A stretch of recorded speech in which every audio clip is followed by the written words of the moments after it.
Hi friends, ఈరోజు వీడియోలో నా డిఎస్సి నా టెట్ జర్నీ ఎక్స్ప్లెయిన్ చేయబోతున్నాను. చాలామంది అడుగుతున్నారు కామెంట్లో, అక్క మీకు ఎన్ని మార్క్స్ వచ్చాయి, ఎలా ఇంప్రూవ్ అయ్యాయి, మీరు ఎక్కడ చేశారు డిఎస్సి అని అడుగుతున్నారు. టీటీసీ ఎక్కడ చేశారు, బీఎడ్ ఎక్కడ చేశారని అడుగుతున్నారు.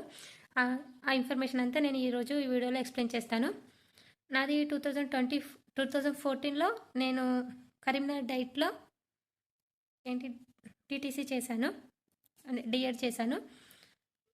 అప్పుడు నాకు ఎన్ని మార్క్స్ అంటే 61 మార్క్స్ వచ్చినాయి. 100కి 61 వచ్చింది. ఫ్రీ సీట్ వచ్చింది గవర్నమెంట్ డైట్ కరీంనగర్లో. చదివాను, మంచిగానే చదివాను. టెట్లో అప్పుడు స్టార్టింగ్ ఎన్ని మార్క్స్ వచ్చినాయి అంటే 85 వచ్చినాయి. 2016 నాది 2014 to 16 కంప్లీట్ అయింది. అప్పుడే టెట్ వేశారు. 2016లో నాకు 85 మార్క్స్ వచ్చాయి పేపర్ 1లో. పేపర్ 1లో 85 బాగానే వచ్చినాయి. నేను డిఎస్సికి ఎలిజిబులే కదా అని అనుకున్నా. 2016-17లోనే 2016-17 మధ్యలో డిఎస్సి వేశారు. నాది అప్పుడే కంప్లీట్ అయిపోయింది డిఎడ్. నెక్స్ట్ ఏంటి, డిఎస్సి వేశారు వెంటనే. ఇప్పుడు ఎలా చదవడము అని మా ఇంట్లో వాళ్ళందరూ నన్ను అవనిగడ్డకు పంపించారు, ఆంధ్రాకు పంపించారు. మా తెలంగాణ, నేను ఆంధ్రాలో కోచింగ్ తీసుకున్నాను. అక్కడ 3 months కోచింగ్ తీసుకున్నాను. డిసెంబర్, జనవరి, ఫిబ్రవరి 3 months తీసుకున్నాను. అప్పుడు మార్చిలో ఎగ్జామ్స్ ఉండే. మంచిగా ప్రిపేర్ అయినా ఎగ్జామ్స్కి రాస్తా అన్నట్టే. అనేది పోస్ట్ పోన్ అయింది. మళ్ళీ ఎప్పుడు జూన్లోనే ఎప్పుడో, అదే 2016-17 జూన్లో ఎగ్జామ్ కండక్ట్ చేశారు. నేను ఫిబ్రవరిలోనే ఇంటికి వచ్చేసిన, మంచిగా వెల్ ప్రిపేర్ అయ్యి. కానీ పోస్ట్ పోన్ చేశారు. పోస్ట్ పోన్ చేసి జూన్లో, అప్పుడు మధ్యలో మా అక్క పెళ్ళి ఉండే, అట్లా కొంచెము ఇబ్బంది అయింది, చదవడానికి వీలు కాలేదు. అప్పుడు మిస్ అయిపోయింది నాకు మార్క్స్. అంటే ఇంట్లో అంటే నేను ప్రిపేర్ అయ్యి వెంటనే రాసింది వేరు ఉంటుంది, మధ్యలో డిస్టర్బెన్స్ వచ్చి రాసింది వేరు ఉంటుంది కదా. అప్పుడు మిస్ అయిపోయింది. నేను అవనిగడ్డలో కోచింగ్ తీసుకున్నా, మళ్ళీ నాకు అయినా కూడా నాకు మా డిఎస్సి రాలేదు 2017లో. ఏ ఇంట్లో ప్రిపేర్ అవుతూ కూర్చున్నా. మళ్ళీ టెట్ రాశాను. మళ్ళీ టెట్ వేసిండు. టెట్ ఎట్లయినా 1 yearకి 2 times వస్తుంది కదా. మళ్ళీ టెట్ వేసారు. టెట్ వేసి మళ్ళీ రాసా. అప్పుడు 85 to 95 ఇంప్రూవ్ అయింది. మనము, నేను మీకు ఒకటి చెప్తున్నాను, నేను అవనిగట్ల కోచింగ్ తీసుకున్నాను చెప్పినా కదా, అవే ఈ మెథడ్. ఇవన్నీ బుక్స్ చదివి చదివి ఇలా అయిపోయాయి. టోటల్ ఒక్క బుక్ని మొత్తం క్షుణ్ణంగా చదివేద్దును, లైన్స్ పెట్టుకుంటా. మీకు కనిపిస్తున్నాయి ఇలా line to line important bits మొత్తం. సైకాలజీ అయితే పొట్టు పొట్టు అట్టనే పోయింది. ఇక్కడ చూడండి, అన్ని లైన్ కొద్ది మంచిగా చదువు. మనము అవనిగడ్డ బుక్స్, ఆ కోచింగ్ బుక్స్, ఈ కోచింగ్ బుక్స్ కాదు. నాకు ఇలా చదివితే నాకు 95 వచ్చినాయి లాస్ట్ టెట్లో. నాకు నెక్స్ట్ నేను ఈ బుక్స్ అన్నీ పక్కకు పెట్టేసా, ఇవేవి చదవలేదు. నెక్స్ట్ నాకు ఆఫ్టర్ తర్వాత మ్యారీడ్ అయింది. తర్వాత మ్యారీడ్ అయిపోయినాక నేను టెక్స్ట్ బుక్స్, మా ఆయన సజెషన్ చేశాడు, ఈ మెథడ్ బుక్స్ కాదు, నువ్వు టెక్స్ట్ బుక్స్ చదువు అని అన్ని టెక్స్ట్ బుక్స్ గ్యాదర్ చేసి నాకు ఇచ్చాడు. నేను టెక్స్ట్ బుక్స్ ప్రిపేర్ అవ్వడం స్టార్ట్ చేసిన. టెక్స్ట్ బుక్ ప్రిపేర్ స్టార్ట్ చేశాక నాకు పేపర్ 1లో 116 మార్క్స్ వచ్చాయి. ఎప్పుడు 2024 మొన్న 2024లో ఎన్ని 116 మార్క్స్ వచ్చాయి. ఇప్పుడు మొన్న రీసెంట్గా రాసిన దానిలో 121 వచ్చాయి. అంటే మనము ఎక్కడో కోచింగ్ తీసుకున్న బుక్స్ చదివితే బెటరా, మన టెక్స్ట్ బుక్స్ చదివితే బెటరా, ఇప్పుడు మీరే అర్థం చేసుకోండి. మెథడ్కి అయితే మెథడ్ బుక్స్ చదివాను. తెలుగు బోధన పద్ధతులు, మనోవిజ్ఞాన శాస్త్రం, గణిత శాస్త్ర బోధన పద్ధతులు, ఇంగ్లీష్కి ఇంగ్లీష్ మెథడ్, విద్య తాత్విక దృక్పథాలు, 7th క్లాస్ అన్ని టెక్స్ట్ బుక్స్ అన్నీ నేను గ్యాదర్ చేసి పెట్టుకున్నా. ఎలా చదివేదాన్ని అంటే లైన్ టు లైన్. అయ్యో ఒకటి చూపిస్తాం మీకు. మొత్తం ఒక టెక్స్ట్ బుక్ మొత్తం లైన్ టు లైన్ అక్షరం పొలవకుండా చదివేదాన్ని. ఈ విధంగా రాసేదాన్ని. ఇక్కడ చూడండి, అడవులను భూమాత ఊపిరితిత్తులు అంటాం. అడవులను ఎవరిని భూమాత ఊపిరితిత్తులు అంటాం. ప్రతి లైన్ టు లైన్ చదివేదాన్ని. ఇలా రెడ్ మార్క్ పెట్టుకుంటా చదివేదాన్ని. ఇక్కడ బిట్స్ ఉంటే బిట్స్ చేసేదాన్ని. లైబ్రరీకి వెళ్ళి చదివేదాన్ని. నాకు ఒక పాప 2-3 years ఉన్నప్పుడే నేను పాపను ఇంట్లో అప్పచెప్పి, మా ఆయనకు అప్పచెప్పి లైబ్రరీకి వెళ్ళి చదివేదాన్ని. 2024లో అయినా కూడా నాకు డిఎస్సి రాలేదు. అప్పుడు మా రిజర్వేషన్లో తక్కువ ఉండే, పోస్టులు తక్కువ ఉండే, మెంబర్స్ ఎక్కువ ఉండే, మిస్ అయిపోయింది.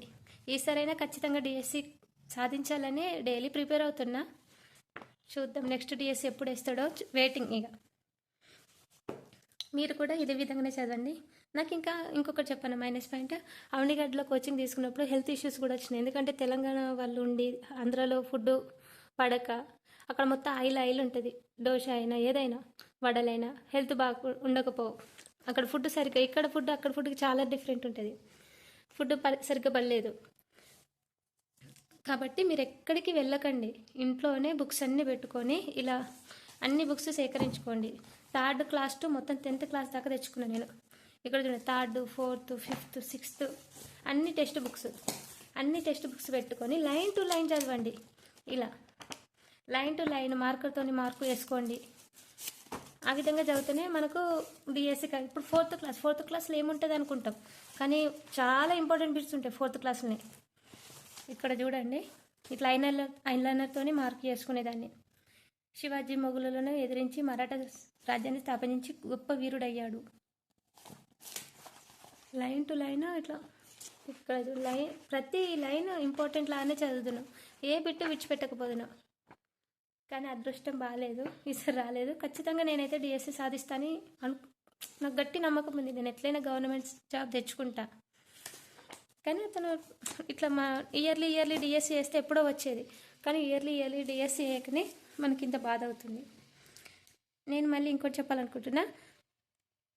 నాది మ్యారీడ్ అయిపోయాక నేను డిగ్రీ చేశాను, అంటే ఇంటర్ తర్వాతనే డిఎడ్ చేశాను. డిఎడ్ చేసి 2016లో డిఎడ్ అయిపోగానే టెట్ రాశాను, డిఎస్సి పడ్డది చెప్పిన కదా. 2019లో మ్యారీడ్. ఆఫ్టర్ 1 ఇయర్కి పాప. ఆఫ్టర్ మళ్ళీ టెట్కి ప్రిపేర్ అయినాక మా ఆయన చదివించిండు. ఇప్పుడు ఎంఎస్సి బీఈడి చేశాను నేను. బీఈడి కూడా కంప్లీట్ అయిపోయింది. ఎంఎస్సి మ్యాథ్స్ నాది. మ్యాథ్స్ కాబట్టి ఇప్పుడు నాకు ఈ మ్యాథ్స్లో ఎన్ని మార్క్స్ అంటే 1 or 2 మార్క్స్ వచ్చాయి పేపర్ 2లో. కాబట్టి నేను మ్యాథ్స్ కూడా లైన్ టు లైన్ చదువుతాను. అన్ని మ్యాథ్స్ బుక్స్ కూడా గ్యాదర్ చేసి పెట్టుకున్నా ఇంటర్ దాకా. నేను డైలీ మ్యాథ్స్ వీడియోస్ అప్లోడ్ చేస్తాను కదా, అందుకే నేను మ్యాథ్స్ వీడియోస్ అంత పర్ఫెక్ట్గా చెప్పడానికి reason. 10th maths, 9th maths అన్ని టెక్స్ట్ బుక్స్ నా దగ్గర అవైలబుల్గా ఉన్నాయి, ఎందుకంటే నేను ఇవన్నీ ప్రిపేర్ అయినా కాబట్టి మీరు కూడా ఏది కూడా ఎక్కడికి వెళ్ళి కోచింగ్ తీసుకుంటే మంచిగా ఉంటుందని చూడకండి. మన ఇంట్లోనే మన దగ్గర ఉన్న స్కూల్కి వెళ్ళి టెక్స్ట్ బుక్స్ అన్ని గ్యాదర్ చేసుకొని నోట్స్ రాసుకోండి. నేను ఈ విధంగా నోట్స్ తయారు చేసుకున్నా, మీకు చెప్పాలా. మ్యాథ్స్కి సంబంధించి ఏ చిన్న రాసుకుందాను, అక్కడ ఫార్ములాస్ అన్నీ ఒక దగ్గర రాసుకుందాను. సరి సంఖ్యలకు సంబంధించి ఒక దగ్గర, వే సంఖ్యలకు సంబంధించి ఒక దగ్గర,